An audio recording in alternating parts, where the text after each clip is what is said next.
before reading this book, I think that when I heard trauma, I was just associated with like PTSD. And then, so that seemed super, super serious and super, super, I don't know, scary and big. And it kind of is. But this, I think that like trauma to most people, when they hear it does sound like a whole big thing that people don't want to touch. People don't want to get into it. It sounds messy. It sounds big, and I think it mostly is associated with like PTSD or I guess what people would call like big T trauma versus like little T trauma. So like big T trauma would be more like these significant events, and often they're life-threatening events, and that leave people like traumatized after, and they'll often display like symptoms of PTSD. But yeah, this book, after reading this book, I think that I kind of opened the door to a different understanding or a more expanded view of trauma. And I guess you could describe it as the little T trauma, where this is more, I guess, like smaller things that happen along the way that build up, and maybe it's like a more of a chronic stress situation. But yeah, this book introduced kind of like that idea to me that these things don't necessarily have to be like a one and done serious event, but like a lot of us can be like experiencing traumatic things in our lives or experiencing the same effects. So Yeah, I think for our family in particular, we didn't feel like we had trauma, right, before this understanding, because we felt like we were just living a normal, life, maybe in a different culture, and we're trying to cope with that. But that just, feels normal. It seems like a lot of people do it. So we don't understand why these difficult experiences are having such an impact. And so we would never think of it as trauma, right? But in fact, I feel like most people are experiencing this kind of buildup of stress that accumulate into something that is with a very strong adverse reaction, whether in our brain or in our body. Yeah, so I think that's what we're going through as a family. For you, you shared your story before, that the isolation, the inability to fit in, and having to re-establish acceptance over and over again, that kind of things all build up. Yeah, so the concept of big T trauma, little T trauma, maybe we can unpack that a little bit. So you mentioned like the big T trauma are these major events like combat, seeing deaths, or even police in intensely hostile situations. I think maybe more common for a lot of us will be like major accidents or natural disaster type of things, right? And whether it's physical or emotional major events. I remember seeing one of the families I work with, the kids were living in a foreign country, and they experienced robbery. Yeah, so from that, they became extremely scared. So it definitely was not a problem with the parents. Parents were very protective, but they were robbed, and so they developed.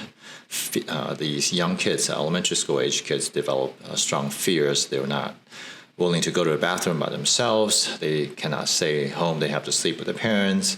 And they also experience bed wedding at night. And so all these residual impact. Yeah, so these are kind of a big T trauma type. But what I end up seeing a lot more common is actually these little T traumas that's built up over school. Like school bullying may not be like one major bad beat up, but it's being ridiculed or targeted day after day, right? Or family dysfunctions that maybe not even abusive in nature, like there's no physical beating, but you just sense that displeasure maybe from the parents over and over again, or rejection from your teacher. right? Or I work with quite a few missions families who experience a lot of stress, especially the past couple of years in China, because they don't know when the police is going to come in and just drag them away in interrogation. It's not like outright physical abuse, but it's just that stress even on the kids. So it became very, very traumatic. Or kids growing up with some disabilities being laughed at all the time, right? So these are kind of like the little T traumas. Yeah, I know you also, probably observed that in some of your friends or even like the health coaching clients. So I don't know what's your take on or your experience on these kind of things, maybe the little T, because I feel that that's what a lot of people experience but do not recognize.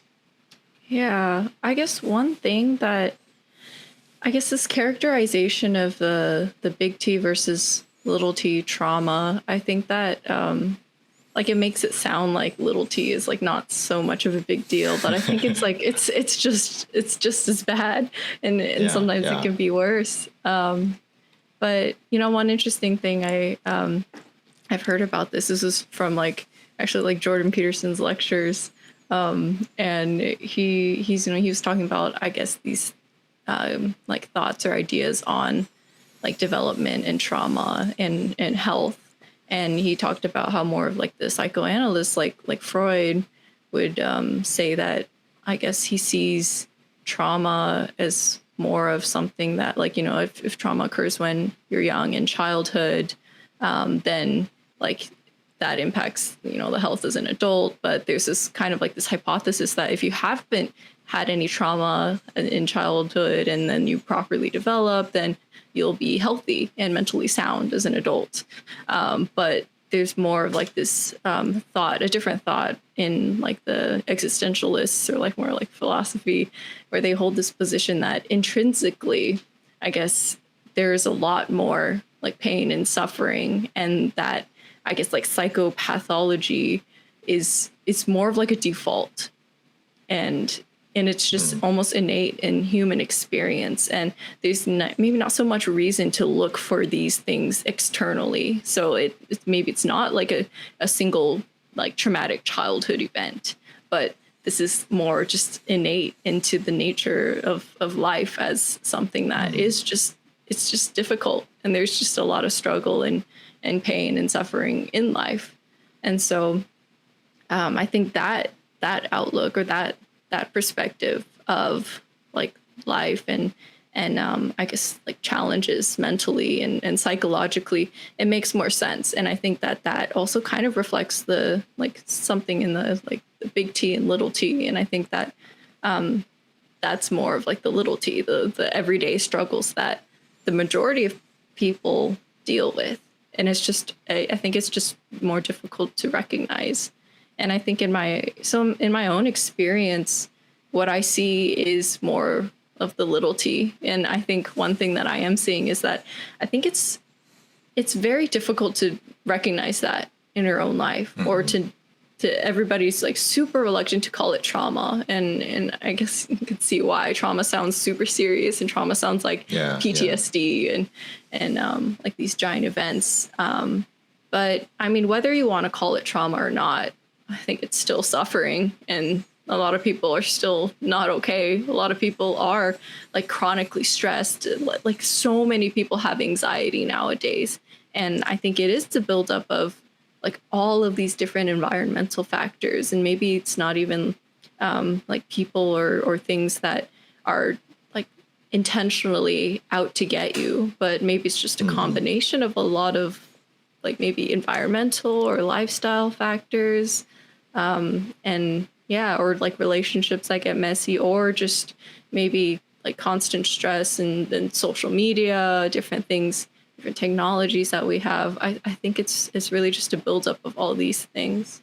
And so that's where I see it. And one thing I have been seeing recently is that, it's hard to recognize that maybe there is an issue, or maybe that everybody does have an issue, because I feel like a lot of people err on the edge of oh no, there's nothing wrong. I haven't experienced anything major, And so Yeah. like I shouldn't be feeling like this, or I shouldn't be anxious all the time.